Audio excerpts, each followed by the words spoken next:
नमस्कार दोस्तों। मेरी आज की कहानी है भावना। जाकी रही भावना जैसी, प्रभु मूरत देखी तिन तैसी। एक व्यक्ति बाजार से ठाकुर जी के लिए फूल लेने गया। माली ने कहा, गुलाब के इन फूलों की कीमत 1 रुपया है। उस व्यक्ति ने मन में सोचा कि मैंने ये फूल भगवान के मंदिर में ही तो चढ़ाने हैं, क्यों 1 रुपया बर्बाद करूं। वह कनेर का फूल ले लेता है।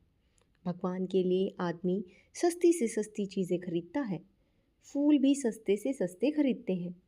भगवान के निमित्त 2-4 आने से ज़्यादा नहीं खर्च करना चाहते, लेकिन भगवान से लाखों की मांग करते हैं।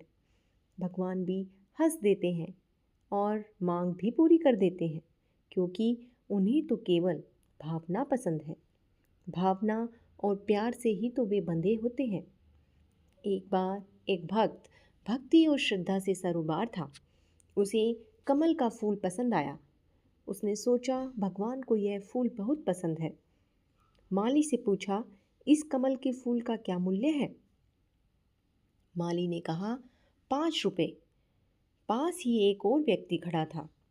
वह भी फूल लेने आया था, भगवान के लिए नहीं, अपनी प्रेमिका के लिए। वह व्यक्ति तुरंत बोल उठा, यह फूल मुझे चाहिए, मैं इसके 10 रुपए दूंगा। भक्त परेशान हुआ। वह भी वही फूल लेना चाहता था। भक्त ने कहा, मैं इसके 20 रुपए दूंगा। यह फूल मुझे दे दो, मुझे ठाकुर जी को भेंट करना है। दूसरे व्यक्ति ने कहा, मैं 50 रुपए दूंगा। यह फूल मुझे ही चाहिए। भक्त यह देखकर बहुत हैरान हुआ और सोचने लगा, मैंने यह फूल अपने ठाकुर जी के लिए लेना है, मैं इसकी उचित कीमत दे रहा हूँ, पर यह व्यक्ति इस फूल को अपनी प्रेमिका को देना चाहता है और यह इसकी कीमत बढ़ा रहा है। भक्त और प्रेमिका में यह होड़ क्यों?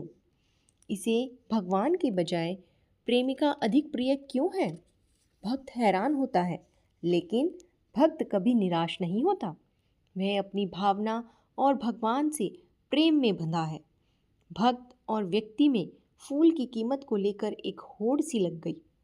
आखिर वह व्यक्ति अपनी प्रेमिका के लिए उस फूल के 10,000 रुपये देने को तैयार हो गया।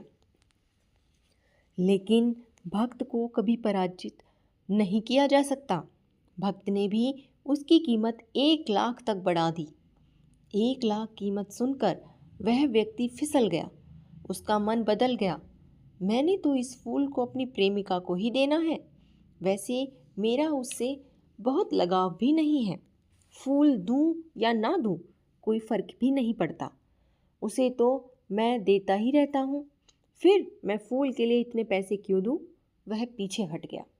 लेकिन भक्त कभी पीछे नहीं हटता, क्योंकि वह अपने प्रभु के प्रेम में बंधा है, जिसके प्रेम में बंधने का कोई मूल्य नहीं। हालांकि वह यह भी भली भांति समझता है कि वह 1 लाख नहीं दे सकता, उसके पास इतना पैसा ही नहीं है। लेकिन परमात्मा के प्रेम में और भक्ति में पैसा बाधा नहीं होना चाहिए। इसीलिए भक्त ने वह फूल खरीद लिया और अपने प्रभु के चरणों में भेंट कर दिया। चाहे उस फूल की कीमत चुकाने के लिए उसे अपना घर तक बेचना पड़ा, लेकिन भक्त के लिए अपने परमात्मा की प्रसन्नता से कुछ बड़ा नहीं होता। जब भक्त ने अपने श्रीनाथ जी के चरणों में वह फूल रखा और उसकी आंखें भावावेग से भर आई, तो कहते हैं भगवान के मस्तक से मुकुट नीचे गिर गया और भगवान ने अपने भक्त का वह फूल अपने सर पर रख लिया। इसका अर्थ यही हुआ कि भगवान को अपने भक्त की भावना प्रिय है। भगवान को अपना भक्त प्रिय है। भगवान भक्त के लिए कुछ भी कर सकते हैं। भगवान भक्त के बुलाने पर कहीं भी कभी भी आ सकते हैं। भक्त बुलाए और भगवान ना आए, यह तो हो ही नहीं सकता।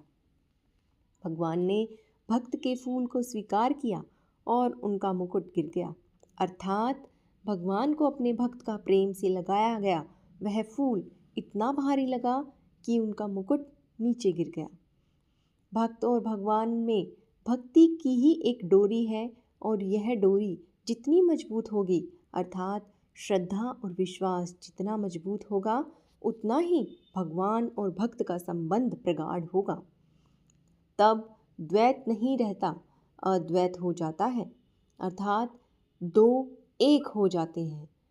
भक्त और भगवान में भेद ही नहीं रहता। जो है वह मैं हूँ। धन्यवाद दोस्तों। अगर आपको मेरी ये कहानी पसंद आई हो तो इसे लाइक और शेयर करें।